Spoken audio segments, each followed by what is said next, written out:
अभिवादन स्वीकार करिए वेद मित्र का। आज के इस वीडियो में चांदपुर की चंदा, जो कि अतुल कुमार राय जी की रचना है, इसको आज आपके सामने पढ़ेंगे।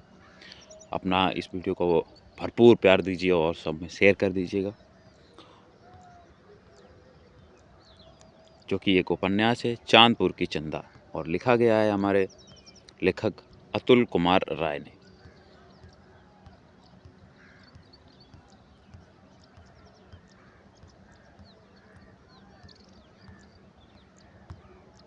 तो कुछ ये लाइनें लिखी हैं यहाँ पर शुरू में, जो कि आप लोगों के लिए पढ़ देता हूँ, क्योंकि हमारा मकसद ये है कि इस उपन्यास की कोई भी लाइन, कोई भी पंक्ति मिस ना हो पाए, सबका सब पढ़ा जाए, सबका सब आपके लिए पढ़ें।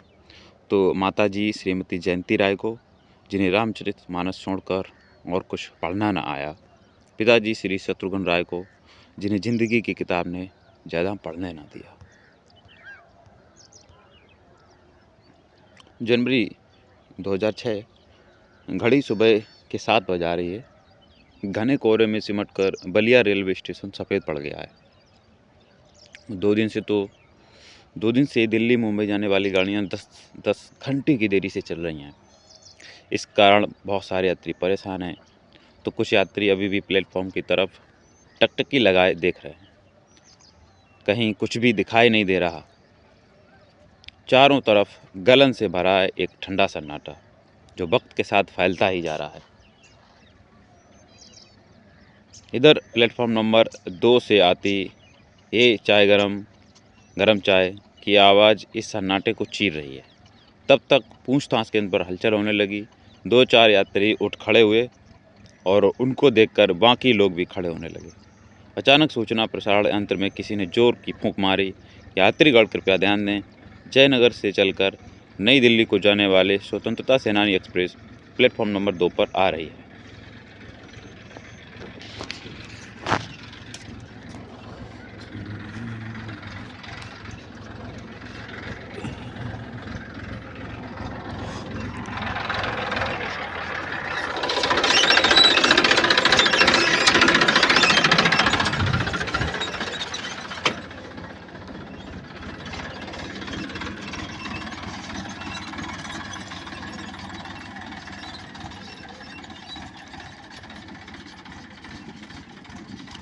ये सुनते ही चारों ओर हल्ला शुरू हो गया।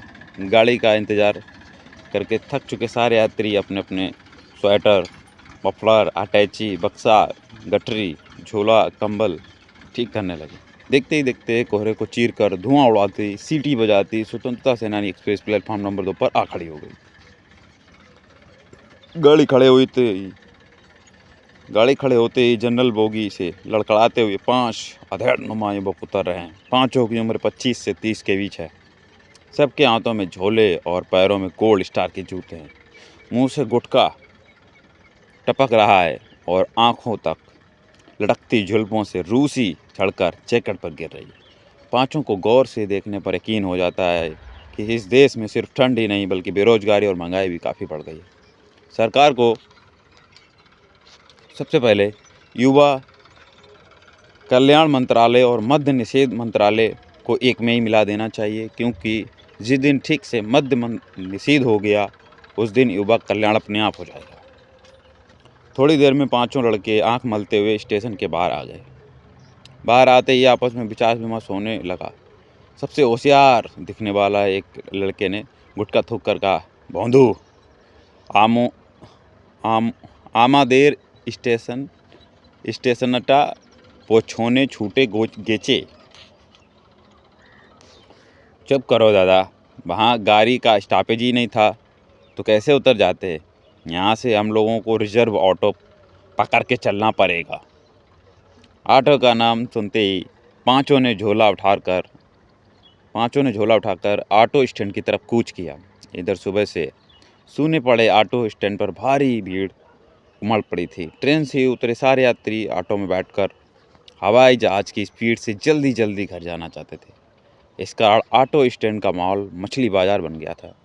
लेकिन इस बाजार से दूर एक दारू की दुकान के सामने खड़े होकर दो ऑटो वाले बड़े ही निर्विकार भाव से खैनी बना रहे थे। पांचों लड़कों को देखते ही उनके हाथ रुक गए, भौएं तन गईं और मुंह से निकला, अरे बित्तन का रे, ये सब ऑर्केस्ट्रा वाले हैं का भाई? लग तो यही रहा है भाई। ये सरबा लगन शुरू होते ही मेहरारू लइका लेकर बंगाल से बलिया चले आते हैं, फिर पूरे लगन उनको रूपश्री प्रधान ऑर्केस्ट्रा में नचवाते हैं और अपने सामियाना में सुतकर लइका खेलाते हैं। बक बौका, ये सब मालदा जिला वाले मजदूर हैं। बलिया छपरा रेल लाइन पर काम चल रहा है, देखे नहीं हो का? जाकर पूछो तो। ऑटो वाला आगे आकर पूछने लगा, कहाँ जाना है दादा? कहीं नहीं जाना। बासंडी कचियारी मनियर ना, नरई भरौली बक्सर ना दादा, खेजूरी खड़सरा सिकंदरपुर ना, तब गाजीपुर मऊ आजमगढ़ देवरिया गोरखपुर सिवान छिपरा बक्सर आरा भभुआ मोहनिया रोहतास नहीं भाई, बस करो। तब कहीं तो जाएंगे कि रेलवे स्टेशन पर ट्रेन का डिब्बा गिनने आए थे? एक मिनट रुको, पढ़ो जी क्या लिखा है। पांचों में सबसे पढ़ाकू दिख रहा है एक लड़का कागज निकाल कर पढ़ने लगा, चांदपुर। वाह! चांदपुर का नाम सुनते ही आटे वालों का सूखा चेहरा चांद जैसा खिल गया। उसकी आंखें इन पांचों दिव्य मूर्तियों को गहन निरीक्षण करने लगी। मन में शंख बजने लगे, चित्त में सुगंधित अगरबत्तियां जलने लगीं और दिल से आवाज़ आने लगी, जय हो भिरगू बाबा। सुबह सुबह क्या आइटम भेजा है आपने। लेकिन मौके की नज़ाकत को समझकर उसने उत्तेजना भरी आवाज़ को अपनी जेब में छिपाकर पूछा, आप लोगों को मैनेजर साहब के यहाँ जाना है क्या दादा? एक ऑटो वाले के मुंह से मैनेजर साहब का नाम सुनते ही पांचों लड़के अवाक होकर एक दूसरे को देखने लगे। किसी ने कुछ नहीं कहा, सब सुन पड़ गए। ऑटो वाला मामले की गोपनीयता को झट से समझ गया। उसने दांत चिरारते हुए कहा, कोई बात नहीं, हम सब समझते हैं। वैसे जब चांदपुर ही जाना था तो बलिया स्टेशन नहीं आना चाहिए था, सैतवार रेलवे स्टेशन पर उतर जाते, वहाँ से घोड़ा गाड़ी पर सवार होते और सीधे चांदपुर चले जाते। वो सब छोड़ो, तुम बताओ तुमको चांदपुर चलना है कि नहीं? काहे नहीं चलना है, आप आदेश तो करिए। कितना लोगे? अच्छा कितना देंगे? थोड़ी देर में मोलभाव होने लगा। इधर ठंड बढ़ती जा रही थी। ट्रेन चले जाने के बाद ऑटो स्टैंड के आसपास की भीड़ भी कम होती जा रही थी। 10 मिनट के बाद आखिरकार ऑटो वाला विजयी मुद्रा में आकर बोला, देखिए दादा, फाइनल बात, राम राम का बेरा है, ठंड देख रहे हैं ना, हाथ काम नहीं कर रहा है, विश्वकर्मा छू रहे हैं, झूठ नहीं बोलेंगे, 500 से 5 पैसा कम नहीं होगा। पांचों में से तेज तरह दिखने वाले लड़के ने कहा, 400 देंगे, चलो वरना जाओ।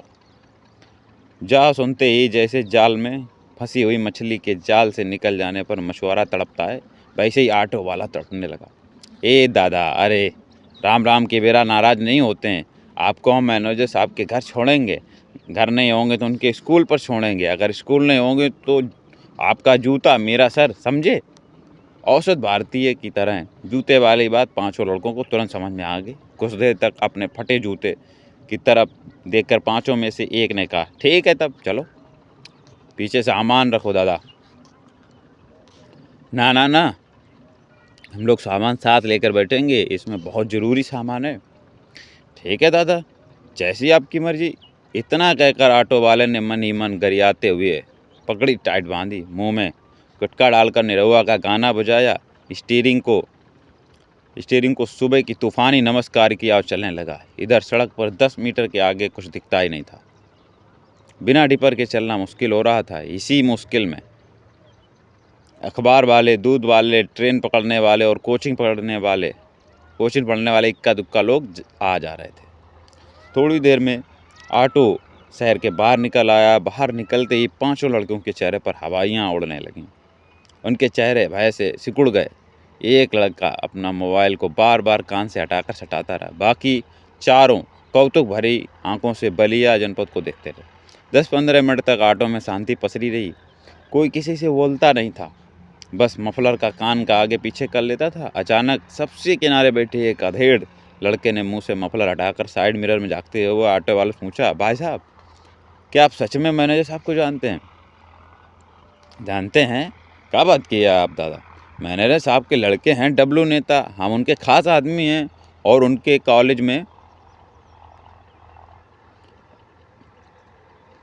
और उनके कॉलेज में मास्टर हैं, मनोहर मास्टर, वो हमारे खास आदमी हैं, इससे ज़्यादा क्या कहें। चल ही रहे हैं, देख लीजिएगा। डब्लू नेता का नाम सुनने के बाद पांचों ने एक एक गहरी सांस ली। ऑटो वालों ने गियर बदल दिया और साइड मिरर साफ करते हुए बोला, दादा एक पैसा टेंशन मत लीजिए, जहाँ मैनेजर साहब का घर है ना, उसी चट्टी पर तो हमारे भैया बिजली मिस्त्री हैं। किसी से पूछिएगा फूकन मिस्त्री का नाम, चांदपुर का बच्चा जानता है उनको। ऑटो वाले के धड़ाधड़ जवाब से पांचों यात्रियों को थोड़ा आश्चर्य हुआ। इस आश्चर्य में थोड़ी देर फिर चुप्पी रही। निरहुआ का गाना भी बंद हो गया, लेकिन ऑटो वाला साइड मिरर में सबका चेहरा पड़ता रहा, मन ही मन मुस्कुराता रहा। थोड़ी देर बाद उसने अपने रूखे चेहरे पर आत्मीयता की क्रीम पोत कर पूछा, दादा एक बात पूछें? हाँ पूछो। आप लोग बंगाल से यूपी बोर्ड का फॉर्म भरने आए का? इस सवाल के बाद पांचों लड़के एक दूसरे को मुंह देखने लगे। समझ में न आया कि क्या कहें, कैसे कहें। तब तक सबसे किनारे बैठे एक लड़के ने लजाते हुए मामला संभाल लिया। हाँ 12वीं का फॉर्म, किसी से कहिएगा मत, डब्लू भैया मना किए हैं।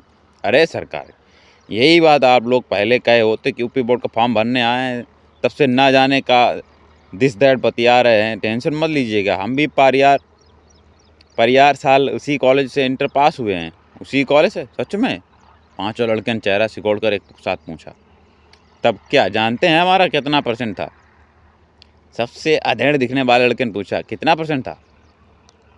देखिए, जिस दिन से साइंस का पेपर था उस दिन से तो हमारी भैंस भी आ गई। हम परीक्षा में बैठिए ही नहीं पाए थे। हमारी जगह हमारे बड़के भैया छोटका सरवा परीक्षा दिया, इसलिए 65% आया, नहीं तो ये बूझिए कि हमारा 75 से ऊपर ही हिल गया होता है। अचानक पांचों लड़कों के चेहरे पर हंसी तैर गई। इस बार हंसी का आकार लंबवत ना होकर आयताकार हो गया। ऑटो वाला तीर सही जगह लगने की खुशी में गाना भोजपुरी के से बदलकर हिंदी कर दिया। दिल दीवाना ना जाने कब खो गया। इधर सामने सड़क पर सुनहरी धूल उड़ रही थी और दूर देश से आए इन अजनबियों की आंखें अब सड़क किनारे उगे सरसों, मटर, चना के फूलों को देख रही थीं। सामने गेहूं के खेत हवा में हिल रहे थे। आसमान से सूरज थोड़ा थोड़ा झांकने लगा था। तभी पीछे बैठे लड़के को नोकिया मोबाइल पर रिंगटोन बज उठा। इसके देगा ले विच नो एंट्री। उसने झट से कान में सड़ाकर कहा, हेलो हेलो डब्लू भैया, आवाज़ आ रही? हेलो हेलो, हम भोर से ही आपको कॉल कर रहा है, आप लोग आ रहा है, गाड़ी मिल गया क्या? छपरा में गाड़ी से उतरा, हम लोग बलिया वाली एक्सप्रेस पकड़ लिया। हेलो भैया हेलो। ऑटो वाले ने गाने की आवाज़ कम कर दी और पूछा, टावर भाग गया काजी? हाँ दादा। आपका BSNL है कि हच है? BSNL है।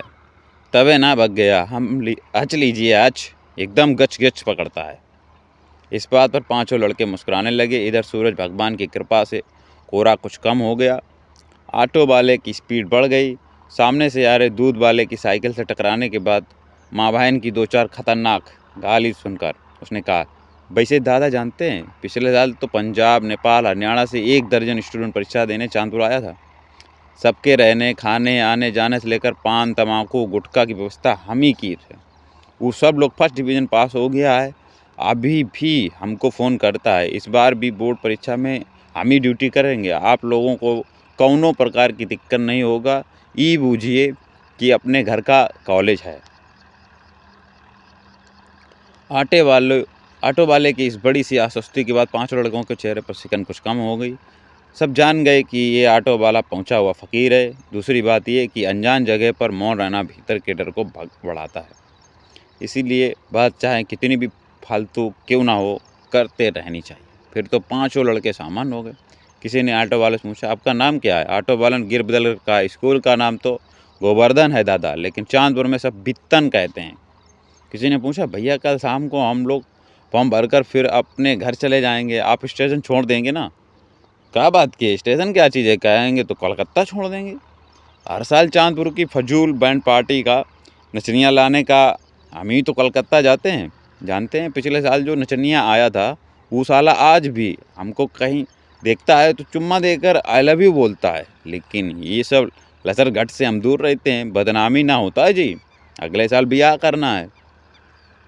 पांचों लड़के हंसने लगे, लेकिन ब्याह का नाम सुनते ही सबसे अधेड़ दिखने वाले लड़के ने पूछा, भैया हमारा भी शादी नहीं हो रहा है, किसी तरह से साल इंटर पास करना जरूरी है, ये बताइए सच में यहाँ परीक्षा में नकल करने की सुविधा मिलता है? ऑटो वालों ने आंखें चौड़ी करके बताया, अरे महाराज, जो स्टूडेंट बलिया जिला में हाई स्कूल इंटर पास नहीं होगा उसको तीनों त्रिलोक 14 भुवन में ब्रह्मा विष्णु महेश भी पास नहीं करवा सकते। और सुविधा तो इतना है कि बस सुविधा शुल्क दीजिए, ब्लैक बोर्ड पर पेपर हल कर दिया जाएगा, छाप लीजिए, लिख नहीं सकते हैं तो पैसा दीजिए, अपने चुपचाप बैठे रहिए, कॉपी आपकी लिखी जाएगी। मैंने बूझिए कि मैनेजर साहब देवता आदमी हैं, देवता। हर साल 100-150 आप जैसे बुजुर्ग छात्रों को हाई स्कूल इंटर पास करवाते हैं। वित्तन की इस बात ने जादू का काम किया। 5 लड़के एकदम ढीले पड़ गए। 1-2 लोगों ने अंगड़ाई और जमाई लेना शुरू कर दी, मानो अब तक सारा तनाव छूमंतर हो गया। तब तक अचानक ऑटो की स्पीड को PWD के ठेकेदारों ने नाकाम कर दिया। ऑटो गड्ढे की संगति पाकर हिचकोले खाते हुए मध्य लेन में कत्थक करने लगा। एक लड़के ने जमाई खत्म करते हुए पूछा, दादा अब चांदपुर कितना दूर है? ऑटो वाले ने झट से ब्रेक मार दिया और एक पान की गुमटी की तरफ देखकर कहा, भैया एक पान खा लेंगे तो 1 किलोमीटर, और नहीं खाएंगे तो 3 किलोमीटर तो मानकर चलिए। पीछे बैठे 5 लड़कों को फिर मुस्कुराहटे। उधर टूटे फूटे रास्तों और झाड़ियों के बीच कोहरे से झांकता हुआ वह मील का पत्थर दिखने लगा जिस पर लिखा था चांदपुर 1 किलोमीटर। थोड़ी देर बाद उसी पत्थर के सामने एक आदमी आया, लोटा लेकर बैठ गया। 5 लड़कों ने गुमटी की तरफ मुंह फेर लिया। उन्होंने देखा पान वाला अब चूना लगा रहा है, बगल में एक साइकिल वाला मोटरसाइकिल का पंचर बना रहा है। इधर घड़ी 8:30 बजा रही है। सूरज अब आसमान में साफ साफ दिखने लगा है। सामने एक पुल पर कुछ लड़के बैठकर ट्यूशन जाती लड़कियों को ताड़ रहे हैं। 4 लोग एक भैंस और पानी को पकड़कर ज़बरदस्ती खींच रहे हैं। इसी बीच एक साइकिल झट से गुजरी। साइकिल सवार को देखते ही यहाँ जा रहे हैं, भाई आप लोगों का फॉर्म भरेंगे और वही परीक्षा में आप लोगों को कॉपी लिखेंगे। ये सुनते हैं पान की दुकान वाला हंसने लगा। पंचर बनाने वाला मुस्कुरा उठा। 5 लड़के दूर जाती हुई उस साइकिल की आंखों फाड़ कर देखने लगे। उनकी आंखों में उत्साह से चमक उठी। वित्तन पान खाकर टॉप गियर लगा दिया। ऑटो फिर दौड़ने लगा। देखते ही देखते आंखों के सामने हजारों एकड़ में फैले गेहूं सरसों के लहलहाते खेतों का नैना विराम दृश्य नृत्य करने लगा। 5 लड़कों का दिल चांदपुर को देखने के लिए बेताब हो उठा। अब इस अध्याय 2 के लिए अगर आपको ये पहला अध्याय पसंद आया है तो हमें कमेंट बॉक्स में याद दिलाना मत भूलिएगा। तब तक के लिए नमस्कार, मिलते हैं अगले वीडियो में।